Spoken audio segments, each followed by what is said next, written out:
तो कल हमने स्टार्ट किया था जीओसी, उसमें हमने पढ़ा था, थोड़ा सा नोमेनक्लेचर देखा था, फिर पाई बॉन्ड्स और सिग्मा बॉन्ड्स कैसे ओवरलैपिंग के थ्रू बनते हैं, फिर कैसे उनको कैलकुलेट करना है, और इलेक्ट्रॉनिक इफेक्ट्स हमने स्टार्ट किया था।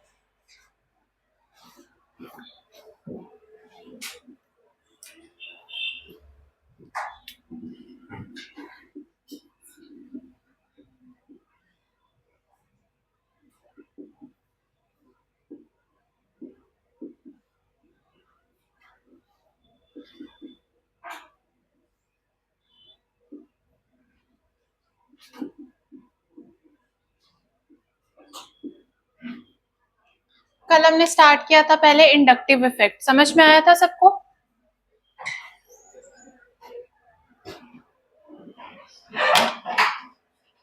एक बार दोबारा से देखते हैं। मैंने बताया था कि जो इंडक्टिव इफेक्ट होता है वो कब फॉर्म होता है, जब हमारे पास डाइपोल फॉर्मेशन होती है। डाइपोल फॉर्मेशन क्या होता है? डाइपोल फॉर्मेशन होता है मतलब कि जब कोई भी दो पोल्स है जब जनरेट हो रहे हैं जिसके बीच में मैग्नीट्यूड सेम है बट चार्ज डिफरेंस है, ठीक है, एक पॉजिटिव है और नेगेटिव है। मैंने कल उसका मैग्नेट का भी एग्जांपल दिया था, राइट? उसी में होगा। और दूसरी बात मैंने क्या बोली थी कि ये जो होता है वो डिस्टेंस डिपेंडेंट होता है।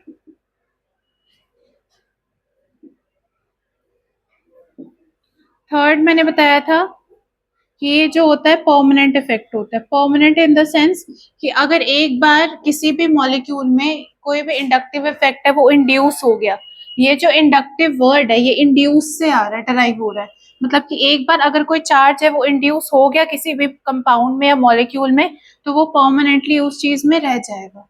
एक बार लिख लो ये वाला।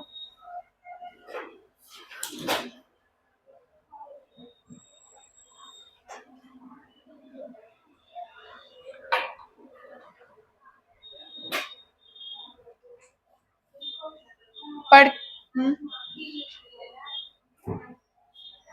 पढ़ के आए हो? कल वाला जो पढ़ाया था पढ़ा है क्या? यस और नो, पढ़ा है कि नहीं? सबने पढ़ा है कि नहीं, बस एक दो ने?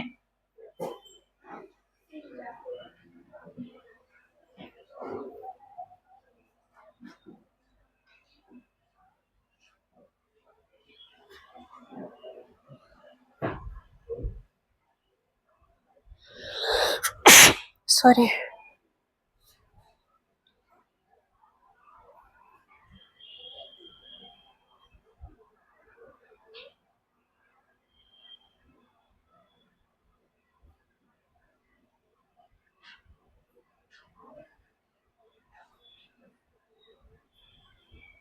किसी को कोई डाउट है कल वाली क्लास से? कोई टॉपिक किसी को नहीं समझ में आया होगा?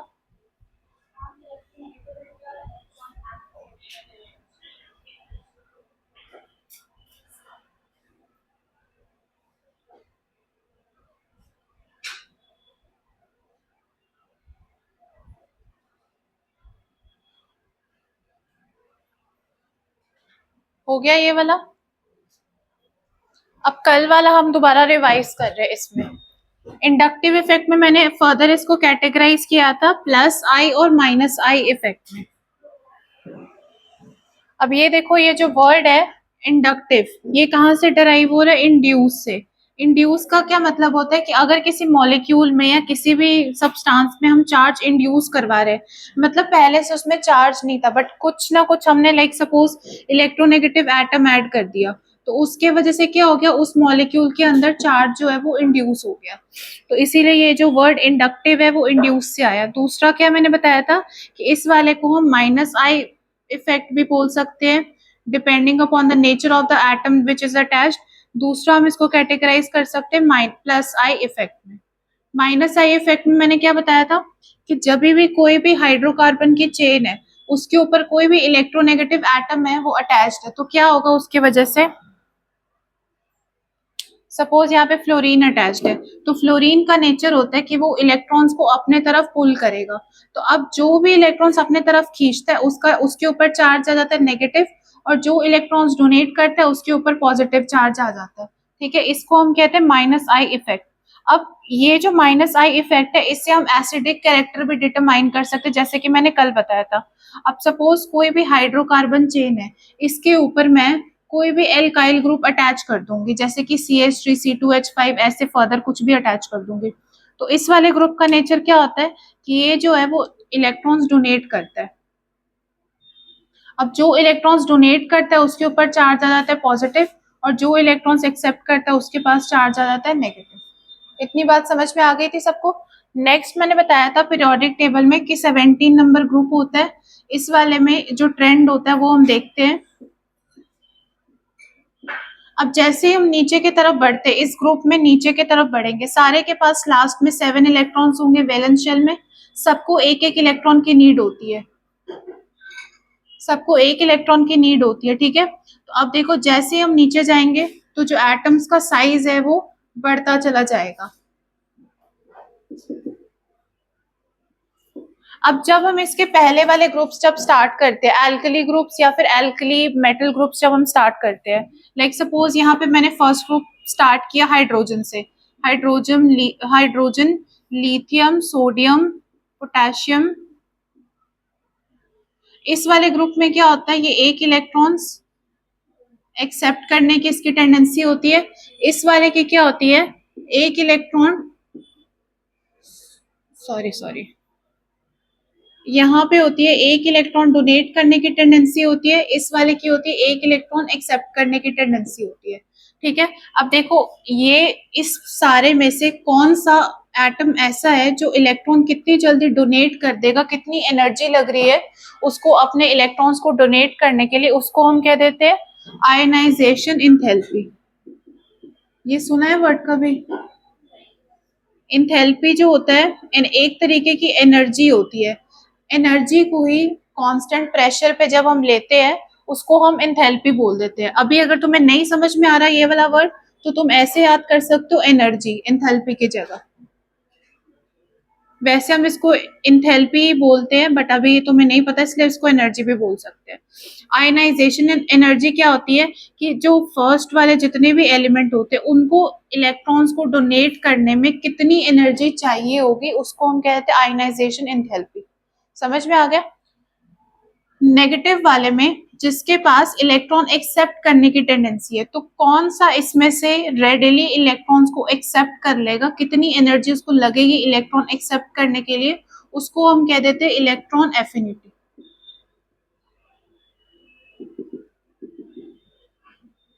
ठीक है, समझ गए?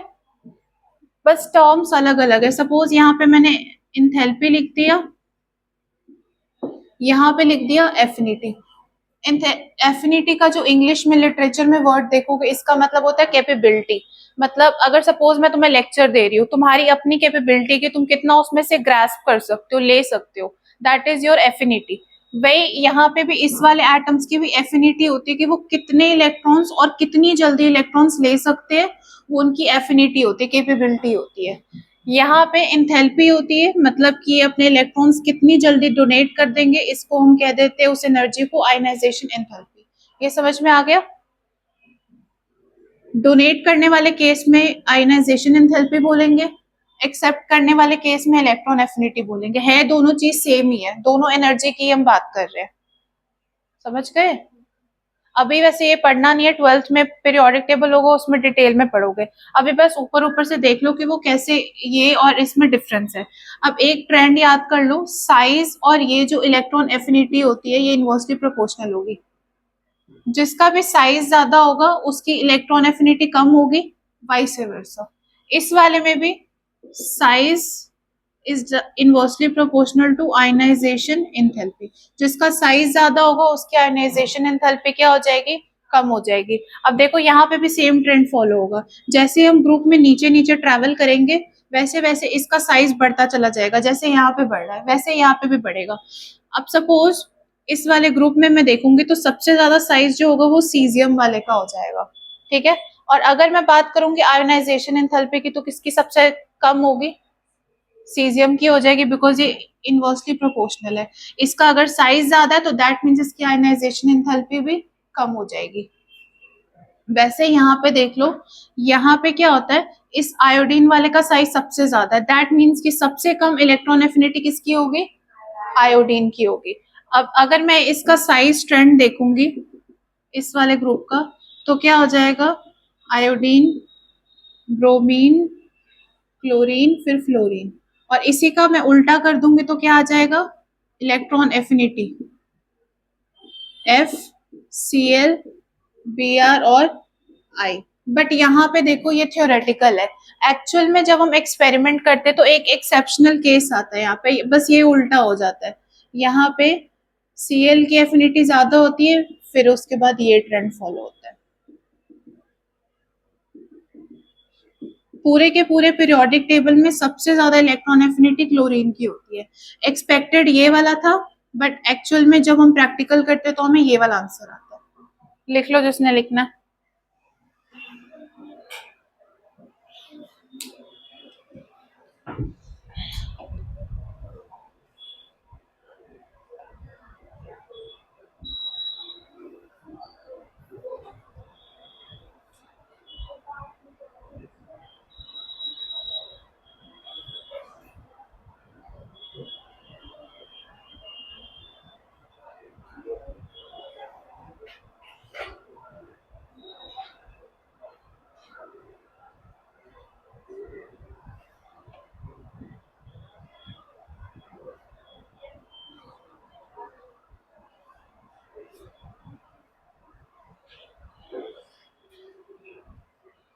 क्या हुआ, नींद आ रही है सबको सुबह सुबह? हम्म, रात में क्या करते हो, फोन?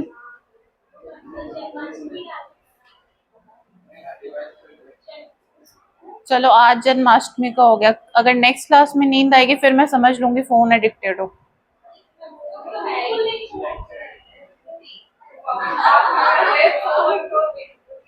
देखे तो लगता नहीं है, आजकल के जमाने में तो सभी फोन चलाते हैं।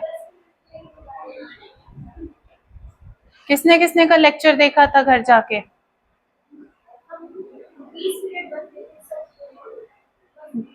देखा था कि पढ़ा भी था, कि बस ऐसे ही देख लिया बस?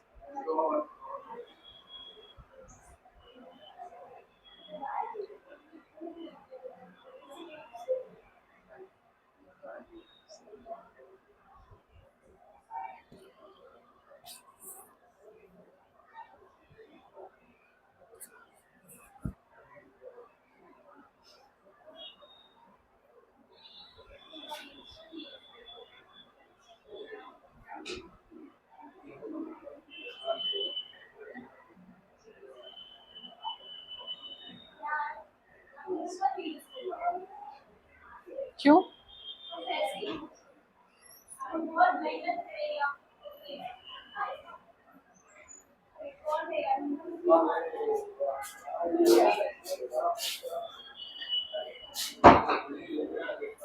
इतने लेट से क्यों आए हो?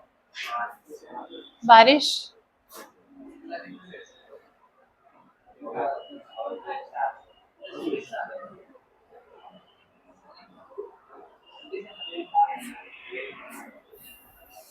बड़े आ गए?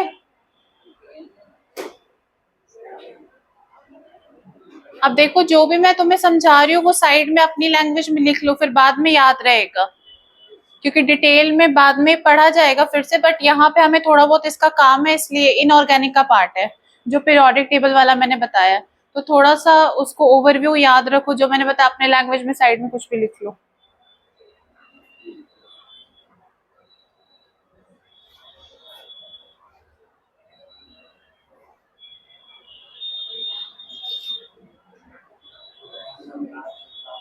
जो बातें करेगा मैं उसको बुला के नोमेनक्लेचर लिखवाऊंगी उधर।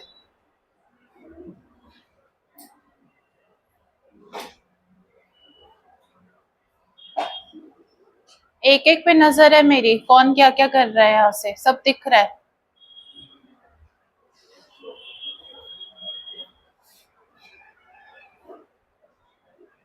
बड़े आ गए?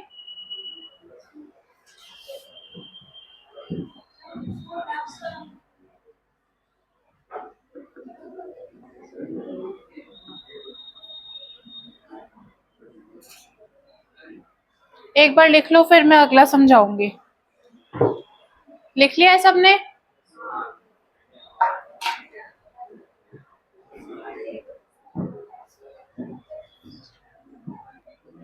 अब देखो यहाँ पे डिफरेंस क्या है इलेक्ट्रॉन एफिनिटी और इलेक्ट्रोनेगेटिविटी में। अब देखो मैंने बोला कि कितनी जल्दी वो इलेक्ट्रॉन को एक्सेप्ट कर लेगा वो उसकी इलेक्ट्रॉन एफिनिटी हो जाएगी, कितनी जल्दी, मत बातें करो, कितनी जल्दी वो इलेक्ट्रॉन को डोनेट कर लेगा, किस एनर्जी से कितनी एनर्जी लगेगी, उसको हम कहते थे आयनाइजेशन एंथैल्पी। समझ में आ गया? अब यहाँ पे इस वाले केस में देखो इलेक्ट्रोनेगेटिविटी और इलेक्ट्रॉन एफिनिटी दोनों रिलेटिव टर्म्स है बट दोनों में काफी ज्यादा डिफरेंस है।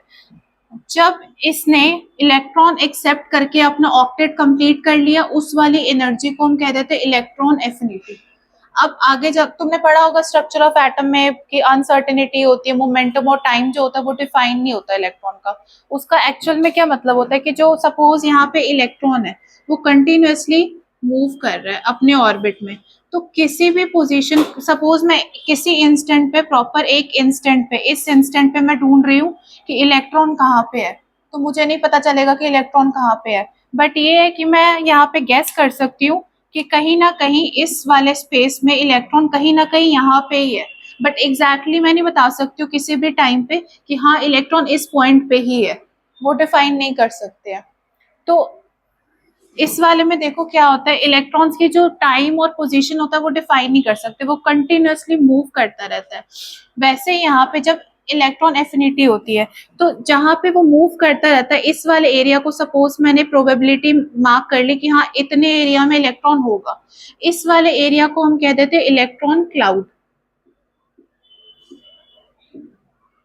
तो इस वाले एरिया में कहीं ना कहीं इलेक्ट्रॉन होगा ये हमें पता चल गया। अब देखो आफ्टर रिसीविंग वन इलेक्ट्रॉन जब इसका ऑक्टेट कंप्लीट हो गया इलेक्ट्रॉन एक्सेप्ट करने के बाद, तो अब इन सबके पास एक एक इलेक्ट्रॉन क्लाउड हो गया क्योंकि ये सारे नेगेटिव हो गए।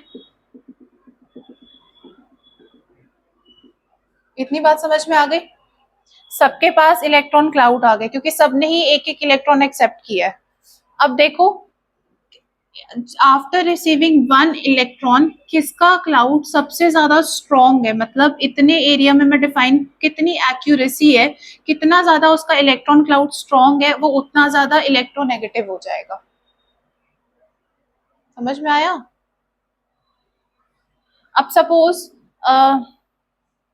सपोज यहाँ पे है इन सब ने एक एक इलेक्ट्रॉन यहाँ पे एक्सेप्ट कर लिया, इसने भी किया इसने भी किया इसमें भी किया इसमें भी किया, इसके पास भी इलेक्ट्रॉन क्लाउड सेम है इसके पास भी सेम है इसके पास भी सेम है इसके पास भी सेम है।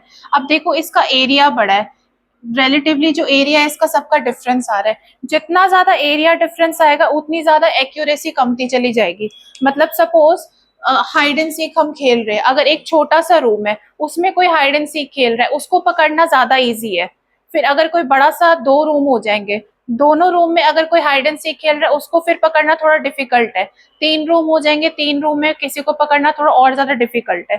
तो वैसे ही समझ लो ये छोटा रूम है फिर ये बड़ा रूम है बड़ा रूम है बहुत बड़ा रूम है, तो इसमें अगर इलेक्ट्रॉन कहीं ना कहीं छुपा हुआ है तो इसको ढूंढ निकालना इजी है, फिर इसको थोड़ा डिफिकल्ट होगा फिर थोड़ा और डिफिकल्ट होगा फिर सबसे ज्यादा डिफिकल्ट हो जाएगा। तो किसका इलेक्ट्रॉन क्लाउड जो है वो कितना ज्यादा स्ट्रॉन्ग है उस वाले को हम कह देते हैं इलेक्ट्रोनेगेटिविटी। अब देखो इस वाले का सबसे ज्यादा स्ट्रॉन्ग है बिकॉज इसका जो साइज है वो छोटा है, इसीलिए इलेक्ट्रोनेगेटिविटी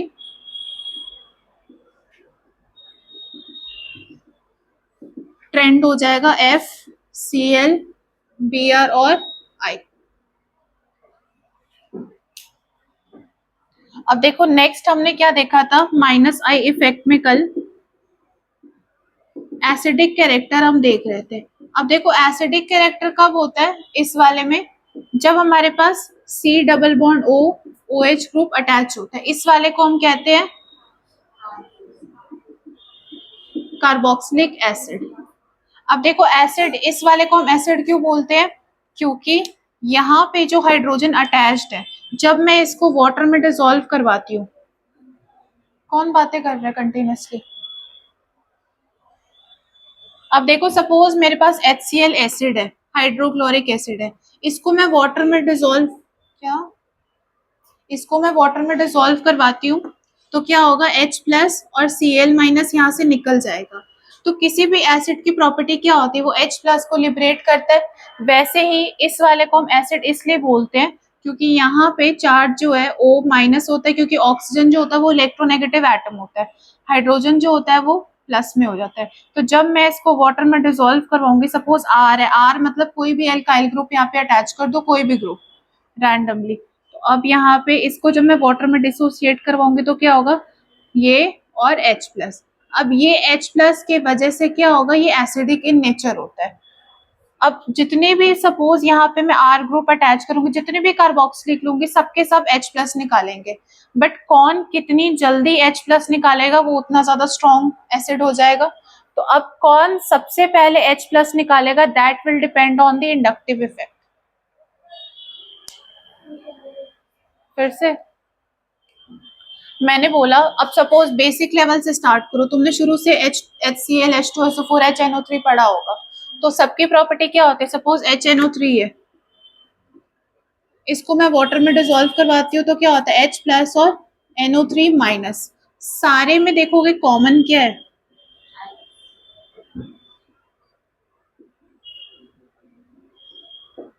H प्लस सारे में कॉमन है। अब मुझे कैसे पता चलेगा कि H प्लस सबसे पहले कौन लिबरेट कर रहा है। सपोज मैं इस वाले में 1 और 2, इन दोनों में मुझे कंपेयर करना है कौन सा स्ट्रॉन्ग एसिड है। H प्लस तो ये भी लिबरेट कर रहा है, H प्लस ये भी लिबरेट कर रहा है, बट कौन पहले लिबरेट करेगा। कल बताया था ना, मैग्नीट्यूड जिसका ज्यादा होगा। सल्फर वाले का, इस वाले का अगर ऑक्सीडेशन नंबर निकालोगे तो +6 आएगा, इस वाले का +5 आ जाएगा। तो अब देखो इन दोनों में अगर मैं कंपैरिजन करूंगी तो 1 वाला है वो जल्दी अपना H प्लस को लिबरेट कर देगा, इसीलिए अगर एसिडिक स्ट्रेंथ देखेंगे तो 1 इज ग्रेटर देन 2। समझ में आ गई इतनी बात। और ये हम इनऑर्गेनिक में करते हैं। ऑर्गेनिक में हम क्या करते हैं, ऑर्गेनिक वाले में भी देखो सेम चीज है, यहाँ से O माइनस निकलेगा और H प्लस निकलेगा। अब डिफरेंट डिफरेंट यहाँ पे मैं ग्रुप्स अटैच करती जाऊंगी, अलग अलग प्रॉपर्टी होती जाएगी। अब कौन कितनी जल्दी H प्लस लिबरेट करेगा वो उतना ज्यादा स्ट्रॉन्ग एसिड हो जाएगा। अब कौन कितनी जल्दी लिबरेट करेगा H plus, that will depend on the -I and +I effect. इतनी बात समझ गए।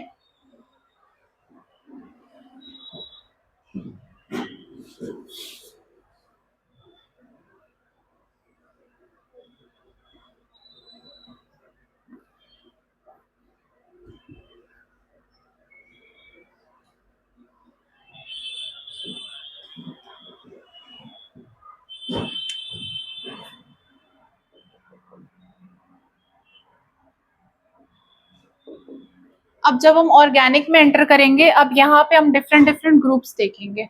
अब सपोज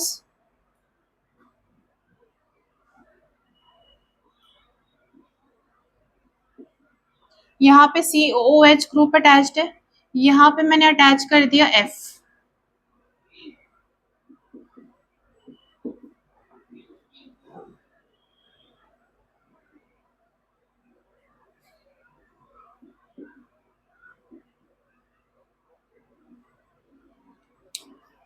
अब देखो यहाँ पे इस वाले का इलेक्ट्रॉन क्लाउड सबसे ज्यादा स्ट्रॉन्ग हो, तभी मैंने बताया। उसके बाद इस वाले का देखो एरिया ज्यादा है, इसीलिए इसका जो इलेक्ट्रॉन क्लाउड होगा इस वाले से वीक होगा, और इस वाले का साइज इस वाले से भी ज्यादा है, तो इस वाले का जो इलेक्ट्रॉन क्लाउड होगा इस वाले से भी वीक हो जाएगा।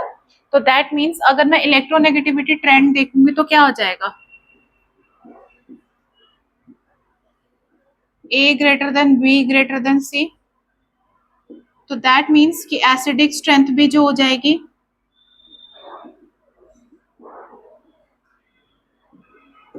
उसका ट्रेंड भी यही हो जाएगा, क्योंकि ये वाला जो है वो बहुत जल्दी H प्लस ये वाला लिबरेट करेगा, ये वाला थोड़ा सा स्लो करेगा और ये वाला सबसे स्लो करेगा। अब ऐसा क्यों होता है, इसका एक और रीजन है। यहाँ पे देखो ये जो फ्लोरीन है ये अपने तरफ इलेक्ट्रॉन को खींच रहा है, ये भी अपने तरफ इलेक्ट्रॉन खींच रहा है, ये भी अपने तरफ इलेक्ट्रॉन खींच रहा है, बट ये वाला जो है वो बहुत ज्यादा इलेक्ट्रोनेगेटिव है, इसलिए ये स्ट्रांगली खींचेगा, ये वाला थोड़ा कम स्ट्रॉन्ग खींचेगा, ये वाला बिल्कुल ही कम स्ट्रॉन्ग खींचेगा। अब इलेक्ट्रॉन्स एक्सेप्ट या फिर खींचने की वजह से क्या होगा, इसके पास पार्शियल नेगेटिव चार्ज आ जाएगा, इस वाले के पास पार्शियल पॉजिटिव चार्ज आ जाएगा। अगेन इसके पास भी नेगेटिव पॉजिटिव, नेगेटिव और पॉजिटिव। अब मैंने कल बताया था कि मैग्नीट्यूड ऑफ पॉजिटिव चार्ज, जैसे कि यहाँ पे देखो +6 का मैग्नीट्यूड ज्यादा है, +5 का थोड़ा कम है। तो अब +6 का मैग्नीट्यूड ज्यादा है, इसलिए मैंने बोला H2SO4 जो है वो स्ट्रॉन्ग एसिड है और ये वाला जो है वो लेस स्ट्रॉन्ग एसिड है। ये इनऑर्गेनिक में है। ऑर्गेनिक में हम क्या देखते हैं, इंटेंसिटी देखते हैं। इंटेंसिटी मतलब कि ये वाला जो है वो कितना ज्यादा स्ट्रॉन्ग है, इसकी इंटेंसिटी कितनी ज्यादा है। अब पॉजिटिव वाले की इंटेंसिटी नेगेटिव वाले पे डिपेंड होगी। जितना ज्यादा नेगेटिव वाला स्ट्रॉन्ग होगा उतना ज्यादा पॉजिटिव वाला स्ट्रॉन्ग होगा। तो इसीलिए इसका नेगेटिव स्ट्रॉन्ग है, बिकॉज इसका इलेक्ट्रॉन क्लाउड स्ट्रॉन्ग है। अब इसका नेगेटिव वाला चार्ज स्ट्रॉन्ग है, उसके वजह से पॉजिटिव वाला चार्ज की इंटेंसिटी ज्यादा है, इसलिए ये वाला का स्ट्रेंथ ज्यादा हो जाएगा। समझ गए? आया समझ में? दोबारा बताओ, लिख लो।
पीछे वाला गेट बंद कर दो अच्छे से।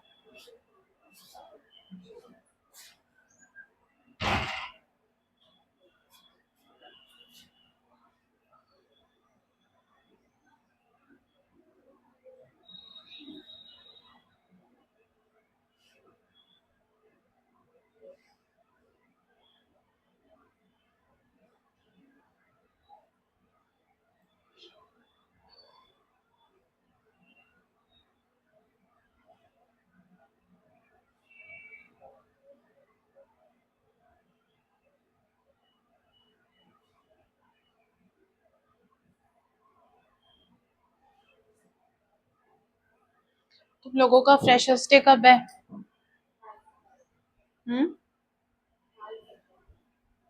5 सितंबर को।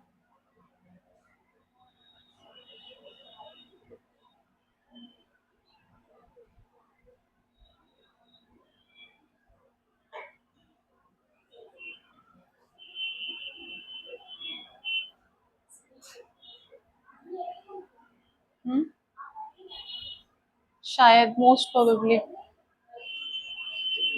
अगर मैं फ्री हुई तो आऊंगी उस दिन।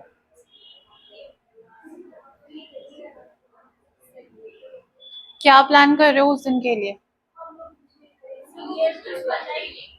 कुछ तो करोगे ना खुद भी। खुद का अगर, क्या पता वो लोग कुछ ना कर रहे हो, तुम लोग ऐसे एक्सपेक्ट कर रहे होगे।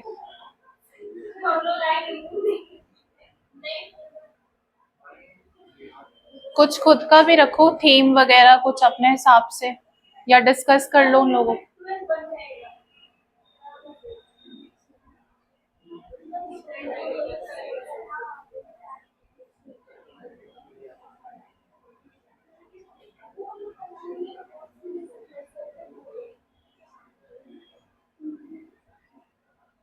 बड़े आ गए?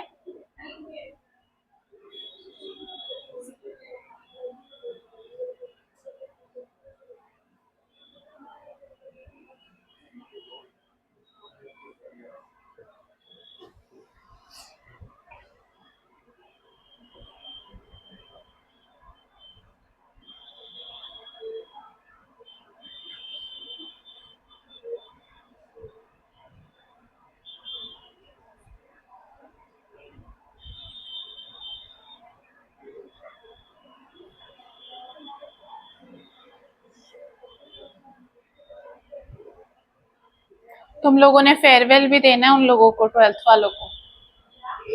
फेयरवेल भी होता है 12th वालों का, पता है ना?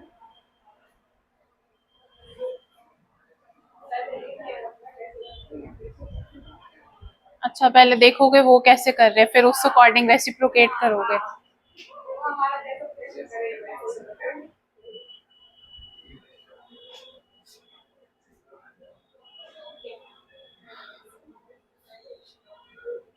बड़े आगे।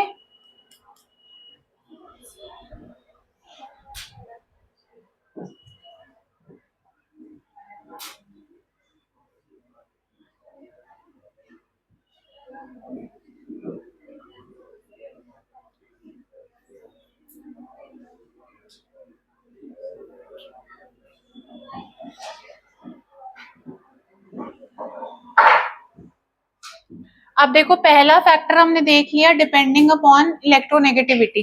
सेकंड फैक्टर हम क्या देखेंगे? Distance dependent.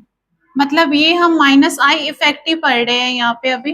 फर्स्ट वाला हमने लिखा था इलेक्ट्रोनेगेटिविटी, जिसमें मैंने एग्जाम्पल दिया था। अब हम देखेंगे डिस्टेंस।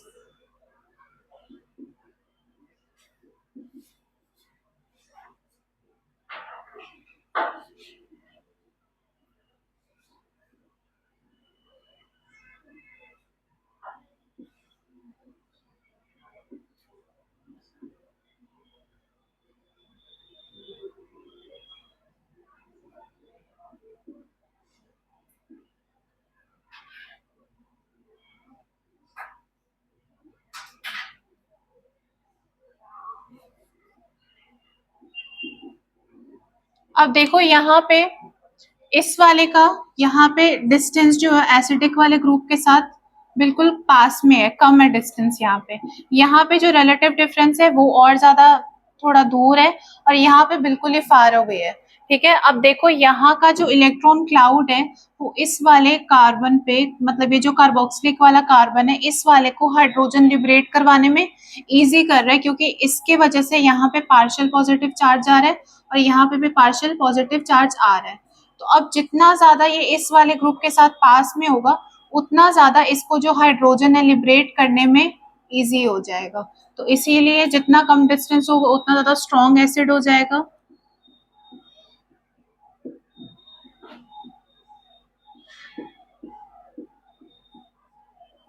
ठीक है। हम्म।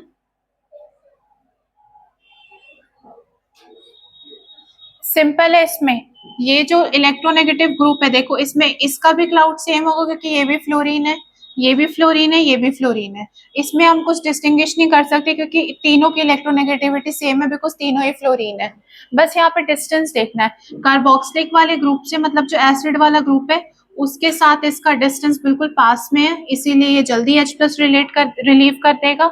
इस वाले का थोड़ा सा दूर है, इसलिए थोड़ा डिफिकल्ट होगा। इस वाले को डिफिकल्ट होगा क्योंकि ये बहुत ज्यादा दूर है। ठीक है, लाइक सपोज कोई बच्चा है, वो हॉस्टल में रहता है। अब सपोज उसके जो मम्मी पापा, अगर सपोज तुम पटना में हो, तुम्हारे मम्मी पापा अगर बिहार में है, तो तुम्हें थोड़ा सा सपोर्ट होगा, थोड़ा सा। अगर वो दिल्ली में होंगे तो थोड़ा कम सपोर्ट होगा, और अगर वो बैंगलोर में होंगे तो बिल्कुल ही कम सपोर्ट होगा, क्योंकि वो बहुत ज्यादा दूर है।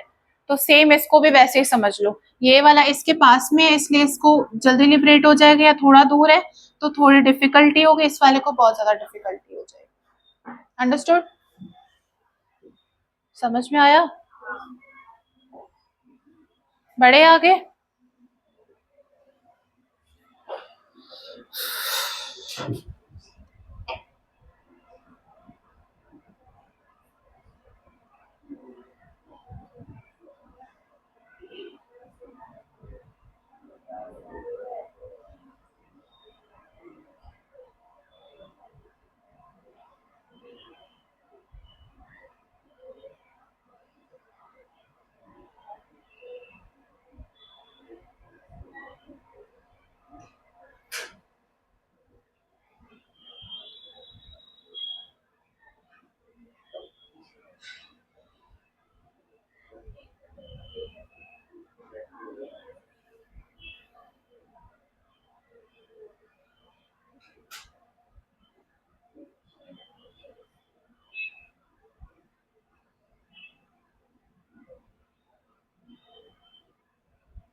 पढ़े आगे।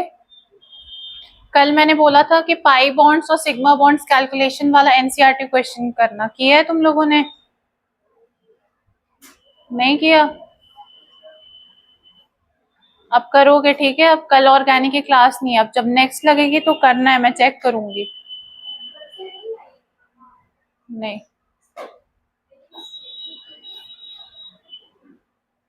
क्या ऑर्गेनिक ज्यादा ही पसंद आ गई है क्या?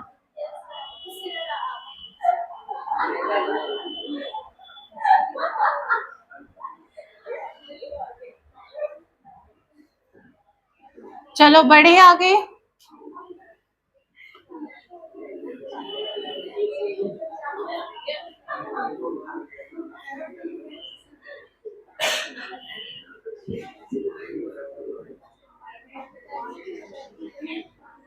किसको मैं बोर्ड पे बुलाऊं?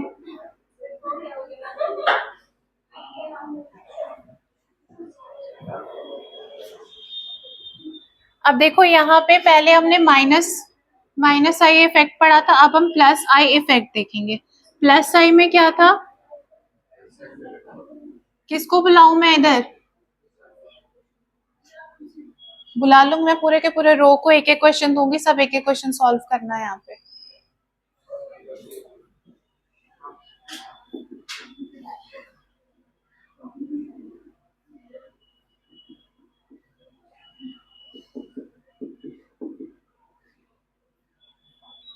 अब देखो यहाँ पे, अब ये वाला जो ग्रुप है यहाँ पे एल्काइल ग्रुप मैंने अटैच कर दिया इस वाले हाइड्रोकार्बन चेन में या इस वाले एसिड में। तो हाइड्रो ये एल्काइल ग्रुप क्या करते हैं, इलेक्ट्रॉन्स को डोनेट करते हैं। अब ये अगर इलेक्ट्रॉन डोनेट करेंगे तो यहाँ पे जो पॉजिटिव इंटेंसिटी है इस वाले को कम कर देंगे, क्योंकि यहाँ पे एक्सपेक्टेड क्या होता है कि ये पॉजिटिव होगा जिसकी इंटेंसिटी पॉजिटिव होगी। या सपोज इसको ऐसे समझो, ये वाला ऑक्सीजन जो है वो इलेक्ट्रोनेगेटिव होता है, अगर सपोज मैं इस वाले बॉन्ड को ब्रेक करूंगी तो क्या होगा, इस वाले को नेगेटिव मिल जाएगा, इस वाले को पॉजिटिव मिल जाएगा। हमेशा याद रखना ऑर्गेनिक में क्या होता है, जहां पे भी डबल बॉन्ड या ट्रिपल बॉन्ड होता है उसको हम ब्रेक करेंगे तो कोई ना कोई साइन इंड्यूस हो जाएगा। साइन क्यों इंड्यूस होगा? क्योंकि देखो कार्बन के जो बॉन्ड्स की होते हैं वो 4 बॉन्ड टेट्रावेलेंसी होती है। 4 बॉन्ड इसने बनाए, 1 2 3 4। तो अगर मैं इसका एक बॉन्ड अगर मैं तोड़ दूंगी यहाँ पे, तो अगर मैं कार्बन जहां पे भी बॉन्ड ब्रेक करेंगे वहां पे ध्यान देंगे, इन दोनों की इलेक्ट्रोनेगेटिविटी को कंपेयर करेंगे। अब ऑक्सीजन जो होता है वो ज्यादा इलेक्ट्रोनेगेटिव होता है, कार्बन जो होता है वो थोड़ा कम इलेक्ट्रोनेगेटिव होता है। इसीलिए जो इलेक्ट्रोनेगेटिव होगा उस वाले को माइनस साइन दे देंगे, इस वाले को हम प्लस साइन दे देंगे। अब देखो ये वाला जो ग्रुप अटैच किया हमने, ये वाला जो ग्रुप है ये मैंने बोला एल्काइल ग्रुप है। और एल्काइल ग्रुप का नेचर क्या होता है?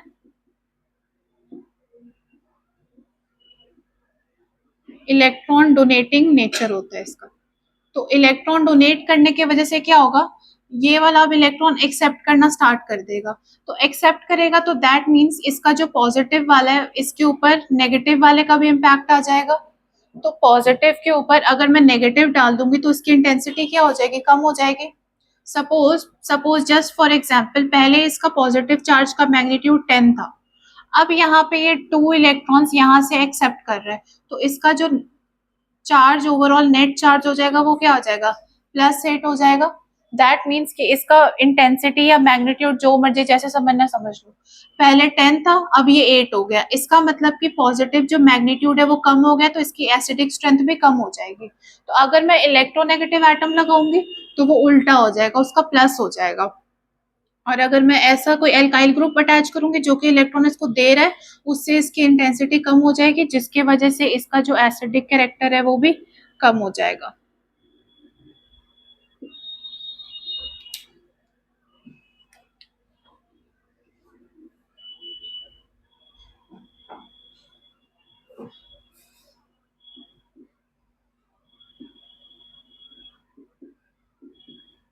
इस वाले ग्रुप को हम शॉर्ट में लिखते हैं इलेक्ट्रॉन डोनेटिंग ग्रुप।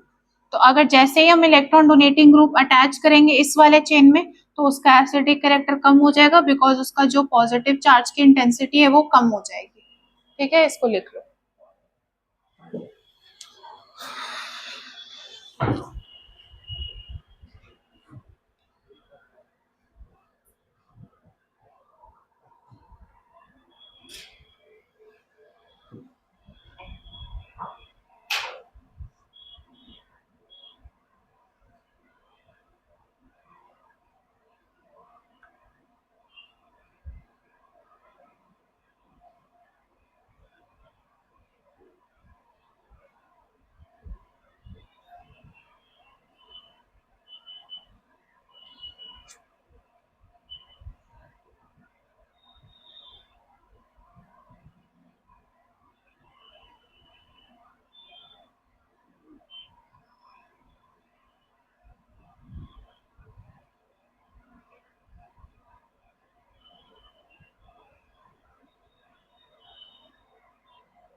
देखो एसिडिक कैरेक्टर जो है वो बहुत सारे और भी फैक्टर्स है जिसके ऊपर डिपेंड करता है, बट अभी हमने स्टार्ट किया इसलिए सिर्फ हम इंडक्टिव इफेक्ट के ऊपर ही देखेंगे, plus I and minus I.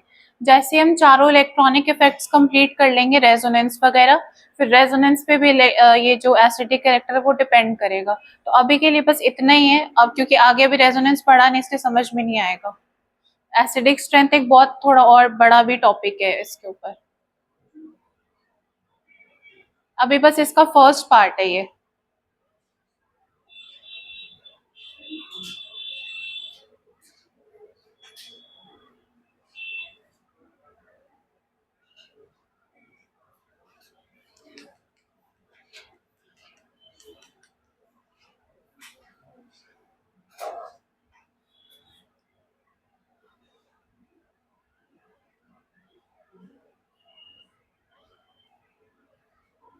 Next effect करें स्टार्ट।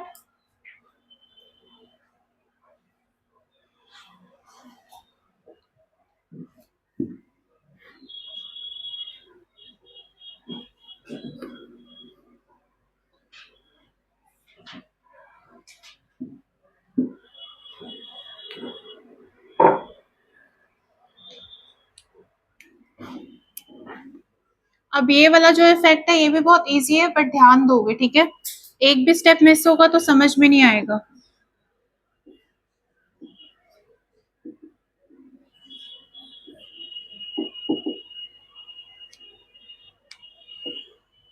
अब देखो सपोज यहाँ पे मैं ले रही हूँ,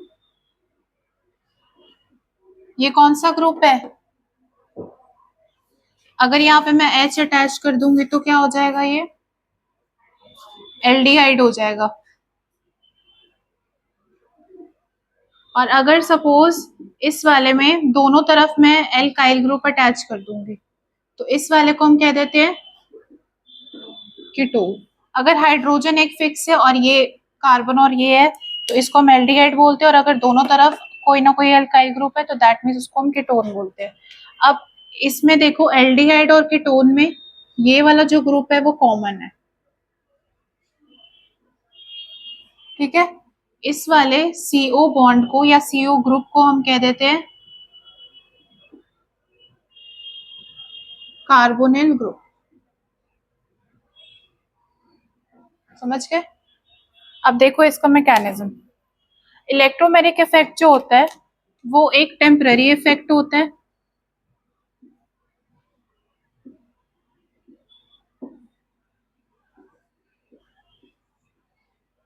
दूसरा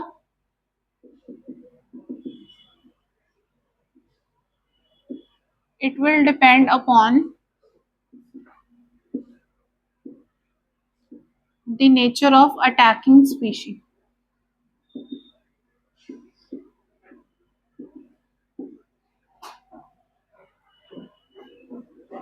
एक बार इतना लिख लो।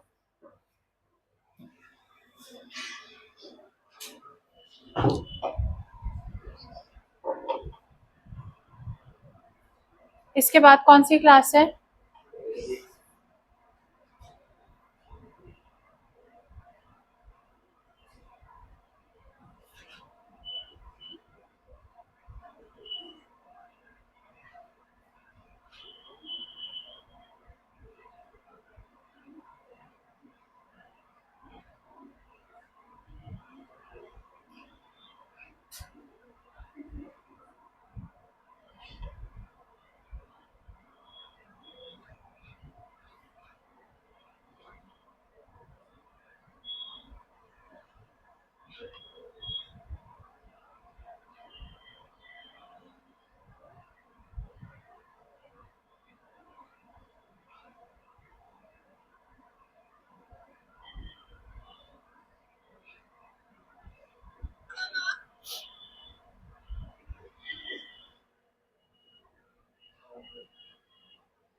बढ़े आगे।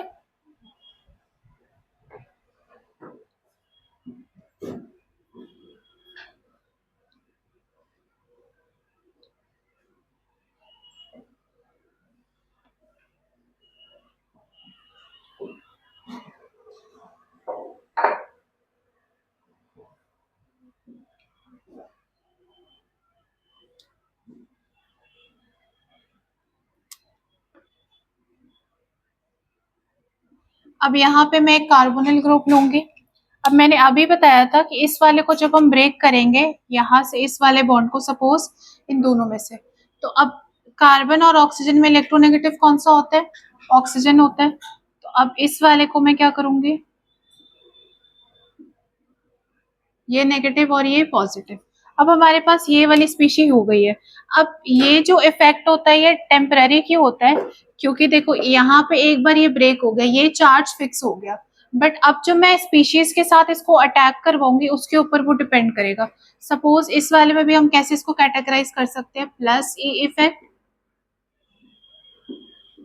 और माइनस ई इफेक्ट।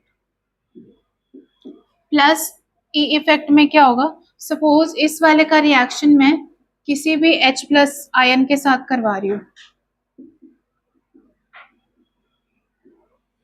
तो अब देखो जैसे मैग्नेट होता है, मैग्नेट में क्या होता है, नॉर्थ पोल और साउथ पोल अट्रैक्ट करता है, कभी भी नॉर्थ पोल को मैं अट्रैक्ट करूंगी तो रिपल्शन हो जाएगा। वैसे ही इस वाले में केमिस्ट्री में क्या होता है, प्लस वाला चार्ज और प्लस वाला चार्ज। अब सपोज यहाँ पे ये प्लस वाला है, तो अब ये प्लस वाला है, तो ये अगर प्लस वाले पे रिएक्ट करेगा तो रिपल्शन हो जाएगा। तो अब ये क्या करेगा, यहाँ पे रिएक्ट करेगा क्योंकि ये नेगेटिव और ये वाला पॉजिटिव है।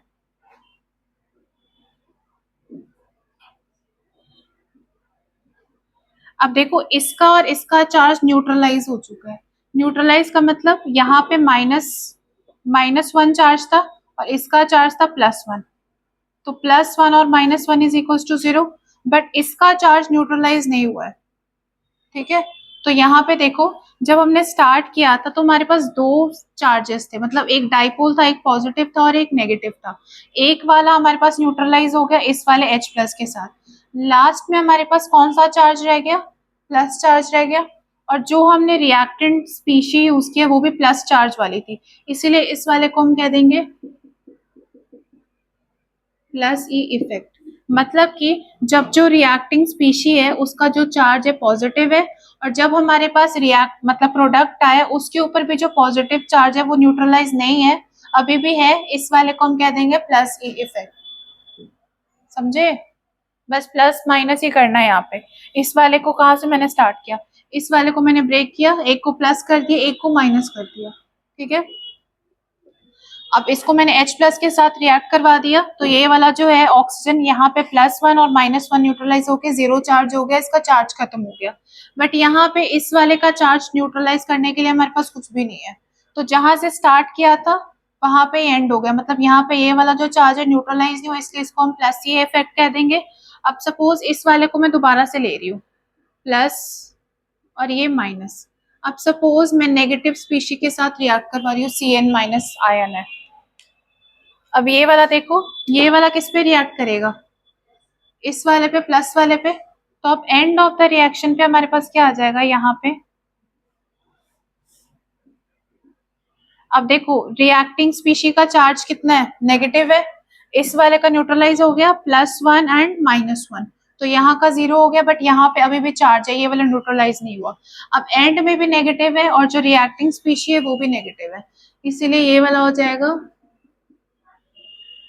Minus E effect. बस यहाँ पे नेचर ऑफ द स्पीशी देखना है।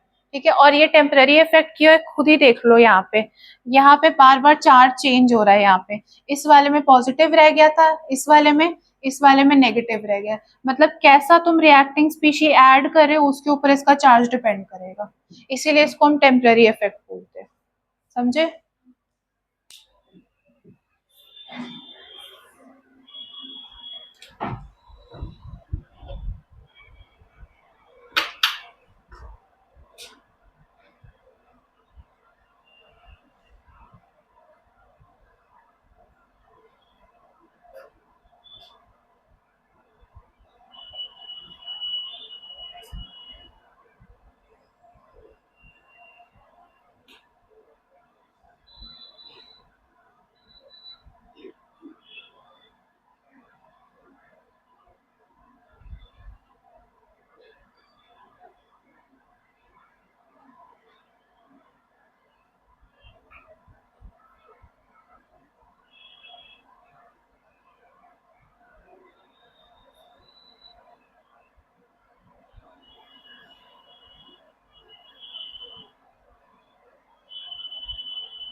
दिख रहा है सब कुछ यहाँ से।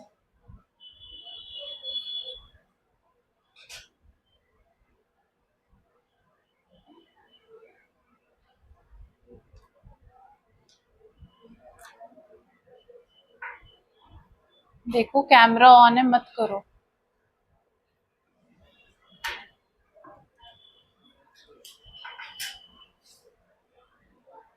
बढ़े आगे। समझ में आया सबको ये वाला इफेक्ट?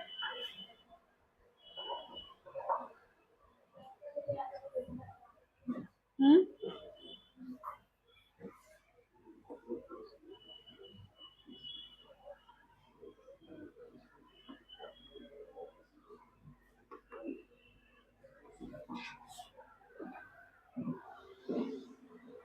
अब एक और इसमें एग्जांपल देखो ध्यान से। अब सपोज मैं यहाँ पे कोई एल्कीन ले रही हूँ। अब देखो ये सिमेट्रिकल है, इसको मैं कैसे भी ब्रेक कर सकती हूँ।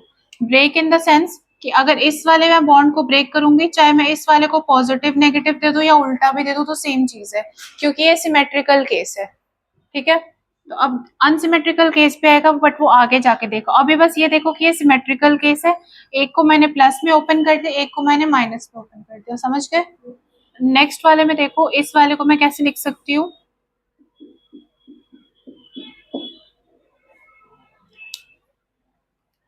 अब यहाँ पे मैं सपोज एक मेरे पास OH माइनस ग्रुप है,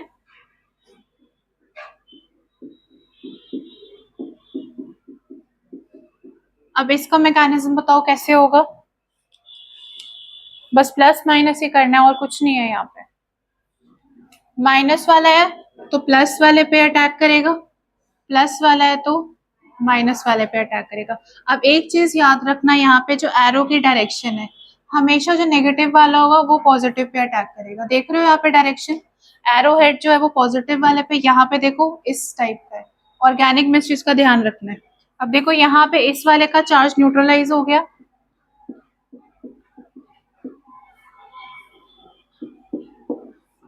इस वाले में इस वाले का न्यूट्रलाइज हो गया।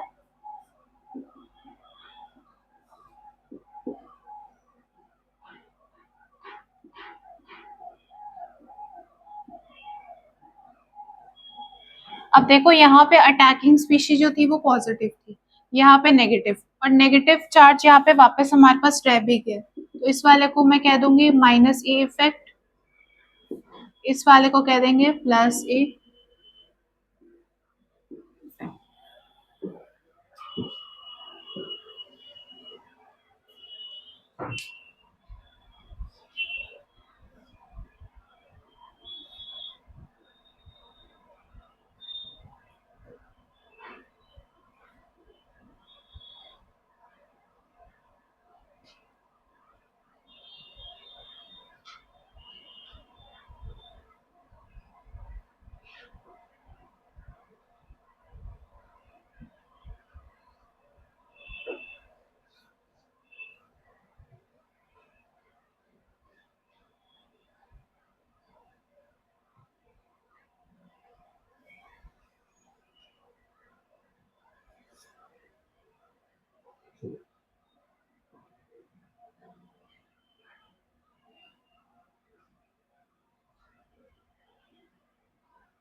बढ़े आगे।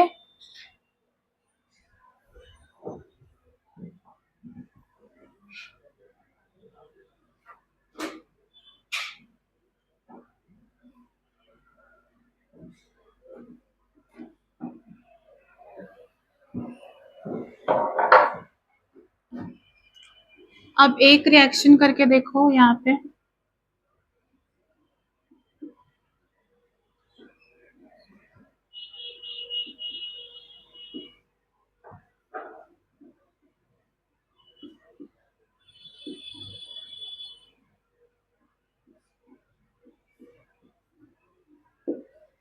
प्रैक्टिकली पॉसिबल नहीं है, जस्ट क्वेश्चन है प्रैक्टिस के लिए, ठीक है।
अब देखो यहाँ पे इस वाले बॉन्ड को ब्रेक करेंगे, यहाँ पे ये सल्फर है, सल्फर ऑक्सीजन के फैमिली से बिलोंग करता है, इसीलिए यहाँ पे ये नेगेटिव हो जाएगा, ये वाला पॉजिटिव हो जाएगा। अब ये वाला पॉजिटिव है तो इस वाले पे रिएक्ट होगा, ये वाला नेगेटिव है तो ये वाला इस वाले पे रिएक्ट करेगा।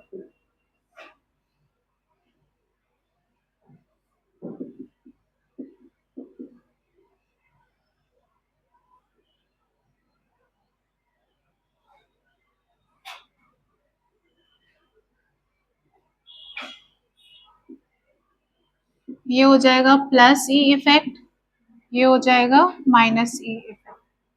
आ गया सबका आंसर?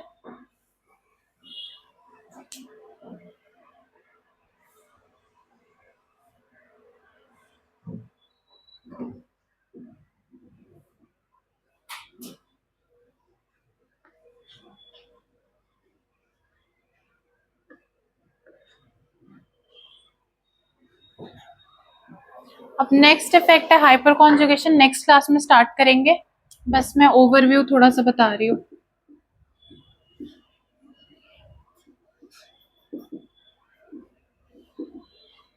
अब हाइपर कॉन्जुगेशन है, इसमें ये कोड वर्ड याद रखोगे, CAF मतलब काफ।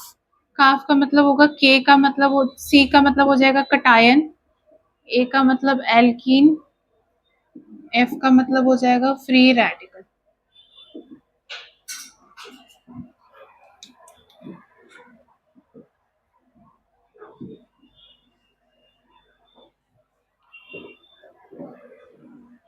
अब देखो यहाँ पे कार्बन वाले केस में जब हम ऑर्गेनिक केमिस्ट्री पढ़ते हैं, इसमें सपोज यहाँ पे हमारे पास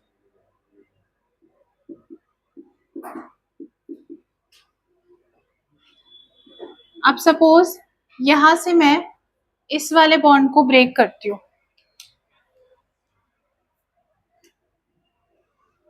इन दोनों में से कौन सा पॉजिटिव और नेगेटिव है? क्लोरीन इलेक्ट्रोनेगेटिव है, इसलिए यहाँ पे नेगेटिव, इस वाले के पास पॉजिटिव चार्ज आ जाएगा।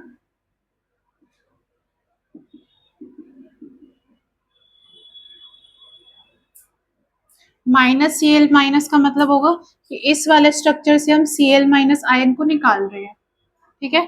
अब देखो अगर नॉर्मली होता केमिस्ट्री में हम क्या इस वाले को क्या कहते हैं, कटायन बोलते हैं। ऑर्गेनिक केमिस्ट्री में इस वाले को हम कह देंगे कार्बोकटायन। मतलब कार्बन वाला कटायन, कार्बन के ऊपर अगर पॉजिटिव चार्ज आ जाएगा इस वाले को हम कहते हैं कार्बोकटायन। और अगर सपोज यहाँ पे नेगेटिव चार्ज आ जाएगा तो उसको बोल देंगे कार्बन आयन। कार्बन आयन क्यों बोलेंगे?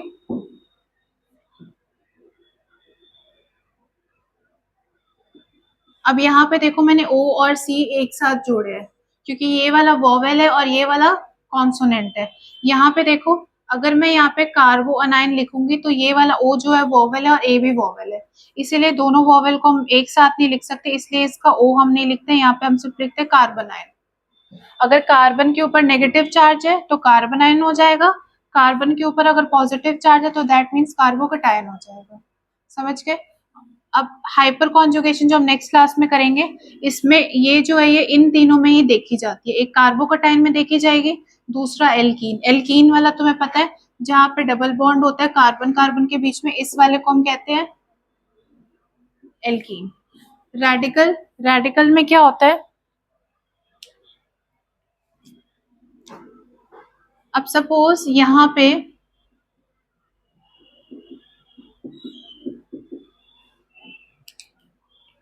जो बॉन्ड है वो कोवलेंट है। कोवलेंट में क्या होता है? Sharing of electrons. तो इसका अगर मैं डॉट डायग्राम बनाऊंगी तो कुछ इस तरीके का होगा। तो अगर मैं इस वाले रिएक्शन को बहुत ज्यादा हाई, ये पढ़ा है तुम लोगों ने फोटो इलेक्ट्रिक इफेक्ट पढ़ा होगा। फोटो इलेक्ट्रिक इफेक्ट में क्या होता है? फोटॉन्स रिलीज होते हैं जब बहुत ज्यादा फ्रीक्वेंसी की लाइट, इंसिडेंट लाइट फॉल करती है किसी भी चीज पे। तो सपोज इस वाले कंपाउंड को मैं सनलाइट में रखती हूँ तो क्या हो जाएगा, इस सनलाइट की जो फोटॉन्स होते हैं जो सनलाइट एमिट करने की वजह से उसकी फ्रीक्वेंसी बहुत स्ट्रांग होती है, तो उसके वजह से क्या होगा, यहाँ से ये वाला जो बॉन्ड है वो ब्रेक हो जाएगा। ठीक है, तो अब यहाँ पे क्या हो जाएगा, सनलाइट के प्रेजेंस में इसका जो एक इलेक्ट्रॉन था वो ऐसा रह जाएगा और एक इसका ये अलग हो जाएगा। तो जिसका एक इलेक्ट्रॉन इनकम्प्लीट हो गया आफ्टर डिसोसिएशन या फिर आफ्टर फिजन, इस वाले को हम कह देते हैं रेडिकल। अगर इलेक्ट्रॉन एक यहाँ पे है तो उसको रेडिकल बोलेंगे, अगर यहाँ पे पॉजिटिव चार्ज है इस वाले को ब्रेक करने में तो कार्बोकटायन बोल देंगे, और ये वाला एल्कीन है तुम्हें पता है। ठीक है, अब एक और चीज देखो यहाँ पे, जब हम इसका बॉन्ड डिसोसिएशन करवाते हैं, सपोज यहाँ पे मैं Cl2 ले रही हूँ, Cl2 को मैं कैसे लिख सकती हूँ, Cl और Cl। अब Cl में क्या है, एक इलेक्ट्रॉन यहाँ पे शेयरिंग है, एक इलेक्ट्रॉन यहाँ पे शेयरिंग है। ठीक है, अब अगर इस वाले को भी मैं सनलाइट के प्रेजेंस में रखूंगी तो क्या हो जाएगा, Cl रेडिकल और एक और Cl रेडिकल निकल जाएगा, इस वाले को हम रेडिकल बोलते हैं। जहां पे भी सनलाइट होगी वहां पे याद रखना रेडिकल निकल जाएगा हमारे पास। समझ गए? अब देखो यहाँ पे Cl और Cl जो है वो एक तरीके का है, मतलब सेम एटम है यहाँ पे, तो इस वाले को हम कह देंगे होमोलिटिक फिजन। यहाँ पे देखो, यहाँ पे अलग अलग एटम्स है, इन दोनों के बीच में फिजन हुआ है, फिजन मतलब डिसोसिएशन हुआ है, तो इस वाले को हम कह देंगे हेट्रोलिटिक फिजन। समझ गए? लिख लो।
बड़े आगे हाइपर कॉन्जुगेशन की नेक्स्ट क्लास।